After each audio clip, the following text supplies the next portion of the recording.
आज का हमारा टॉपिक है भाज्य और अभाज्य संख्या। किसको कहते हैं?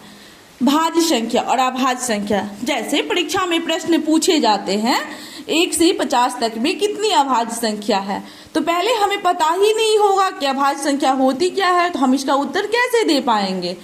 इसीलिए आज का टॉपिक हम पढ़ा रहे हैं भाज्य और अभाज्य संख्या। भाज्य संख्या जिस संख्या का 2 से अधिक गुणनखंड हो उसे क्या कहेंगे? तो भाज्य संख्या। क्या हो? तो 2 से अधिक गुणनखंड। जैसे देखिए 4 किस किस से कटेगा? 1 से कटेगा, 2 से कटेगा और 4 से कटेगा।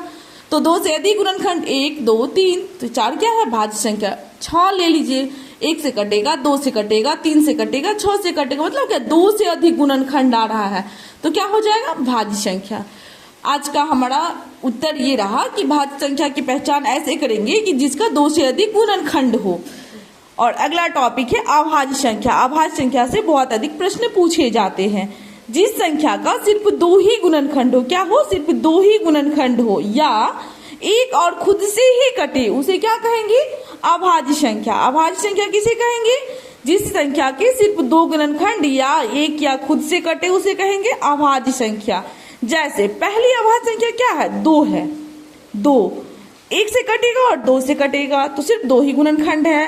दूसरा मेरा जैसे ले लीजिए 3 1 से कटेगा और 3 से कटेगा, तो सिर्फ 2 ही गुणनखंड है। 5 ले लीजिए, 1 से कटेगा और 5 से कटेगा, सिर्फ 2 ही गुणनखंड है। तो ये कौन सी संख्या हुई? अभाज्य संख्या। नोट कर लीजिएगा, नोट में पहली अभाज्य संख्या 2 भी है। पहली अभाज्य संख्या क्या है? 2 है। और अगला भी प्रश्न पूछा जाता है ऐसे भी 2 ही एक ऐसी अभाज्य संख्या है जो क्या है? सम संख्या भी है। 2 ही एक अभाज्य संख्या है जो क्या है? सम संख्या भी है।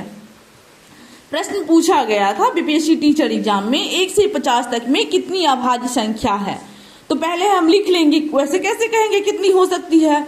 रट तो नहीं लेंगे, पहले लिखना आएगा तो गलती होने का संभावना बहुत कम है।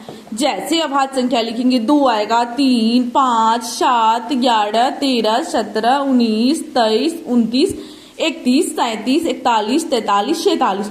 गिनती करेंगे 1 2 3 4 5 6 7 8 9 10 11 12 13 14 15। तो हमारा उत्तर क्या होगा? 15। 1 से 50 तक में कितनी अभाज्य संख्या होगी? तो 15 होगी। प्रश्न पूछा जाता है 1 से 100 तक में कितनी अभाज्य संख्या है, तो क्या करेंगे? लिख लेंगे 2 3 5 7 11 13 17 19 23 29 31 37 41 43 47 53 59 61 67 71 73 79 83 87 97। टोटल गिनती करेंगे तो कितना होगा? 25। तो 1 से 100 तक में कितनी अभाज्य संख्या है? तो 25।